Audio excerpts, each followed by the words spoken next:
উপপাদ্য লেখার সঠিক নিয়ম।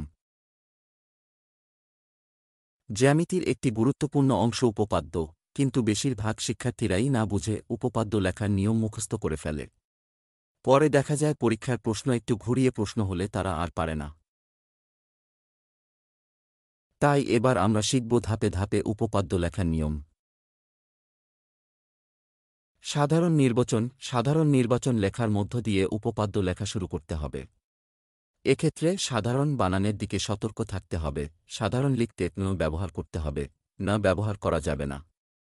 সেই সাথে নির্বাচন লিখতে হবে। নির্বাচন লিখলে ভুল হয়ে যাবে। সাধারণত প্রশ্নে যা থাকে তাই সাধারণ নির্বাচন। জ্যামিতি চিত্র অবশ্যই পেন্সিল দিয়ে আঁকতে হবে। কলম ব্যবহার এবং চিত্রের গায়ে একাধিকবার দাগ দেয়া যাবে না। চিত্রের নামকরণ ইংরেজি বড় অক্ষরে লিখতে হবে, ছোট অক্ষরে নামকরণ করা যাবে না।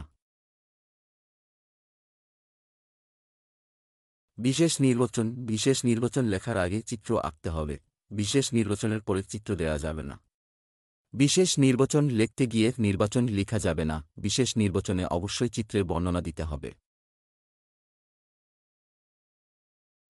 প্রমাণ বানানের দিকে সতর্ক থাকতে হবে। প্রমাণ লিখতে নুন ব্যবহার করতে হবে, নেন ব্যবহার করা যাবে না। প্রমাণে সমীকরণ ব্যবহার করলে সমীকরণের নাম্বার রোমান সংখ্যা ব্যবহার করতে হবে। প্রশ্নে প্রমাণ করতে বললে প্রমাণ শেষে প্রমাণিত লিখতে হবে, আর দেখাও বললে প্রমাণ করার শেষে দেখানো হলো লিখতে হবে। আশা করছি আর কোনো সমস্যা হবে না তোমাদের উপপাদ্য লিখতে। এখন এই নিয়ম অনুযায়ী পরীক্ষার খাতায় লিখলেই হবে বাজিমাত।